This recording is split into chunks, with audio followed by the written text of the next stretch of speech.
আর ভালো হবার কোনো ইচ্ছা নেই, খারাপই ভালো।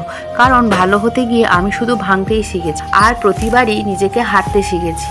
কারোর কাছে নিজের সেরা রূপ দেখাতে গিয়ে ভেতরের আমিটা ধীরে ধীরে মরে গেছে। তাই এখন আর সাজতে ইচ্ছা করে না, আর ঠিক হওয়ারও অভিনয় না।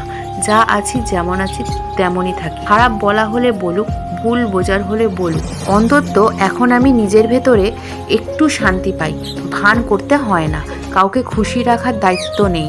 হয়তো এটাই আমার নতুন অভ্যাস, নিজেকে আর ভাঙতে না দেওয়া, আর সব কিছু ঠিক করার চেষ্টা ছেড়ে দাও। তো সকাল সকাল আমি লাউ শাক কেটে নিয়েছিলাম, তার সঙ্গে বেগুন অ্যাড করেছিলাম। আর বেগুনটা যে পরিমাণে পোকা ছিল, কিন্তু সামনের দিক দিয়ে প্রচুর ভালো ছিল। এইরকমই আমাদের জীবনে অনেক মানুষ থাকে, তাদের এইরকমভাবে কেটে বাদ দিয়ে দেওয়া উচিত।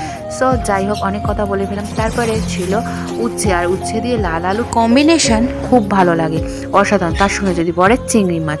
তো এরকম চচ্চড়ি কে কে খেতে পছন্দ করো অবশ্যই কিন্তু কমেন্ট করে জানিও। আমার তো প্রচুর ভালো লাগে। আর সাথে ছিল ডাঁটা, আর উচ্ছের সঙ্গে কিন্তু আমি ডাঁটাটাই দিয়ে দেবো, ডাঁটা আলু লাল আলু দিয়ে চচ্চড়ি। সো আজকে আমাদের ভিডিও এখানেই শেষ করি। সবাই সুস্থ থাকুন, ভালো থাকুন। ভিডিও ভালো লাগলে অবশ্যই লাইক সাবস্ক্রাইব করে দেবেন। টাটা।